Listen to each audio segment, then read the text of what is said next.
নিজ হাতে উপার্জিত কামাই এটা পৃথিবীর শ্রেষ্ঠ কামাই, আলহামদুলিল্লাহ। পরিশ্রমের মাধ্যমে যে উপার্জন, এটাকে ইসলাম আমাদেরকে উৎসাহিত করে। শুধু নামাজ, রোজা, জিকির এগুলো নিয়ে ইসলাম আমাদেরকে পড়ে থাকতে বলেনি। কোরআনিক অর্ডার হচ্ছে আপনার নামাজ শেষ, আপনি বেরিয়ে পড়বেন, কাজে বেরিয়ে যাবেন। ফাইদা কুদিয়াতিস সালাতু ফান্তাশিরু ফিল আরদি ওয়াবতাগু মিন ফাদলিল্লাহ। বিধানটা কার বলুন? আওয়াজ করে বলুন, বিধানটা কার?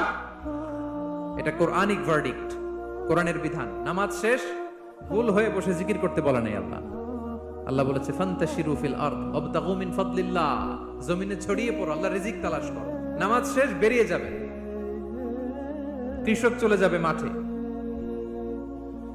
শ্রমজীবী চলে যাবে ফ্যাক্টরিতে, শিক্ষকরা চলে যাবে তাদের শিক্ষা প্রতিষ্ঠানে, কর্পোরেট ওয়ার্ল্ডের লোকেরা চলে যাবে তাদের প্রতিষ্ঠানে।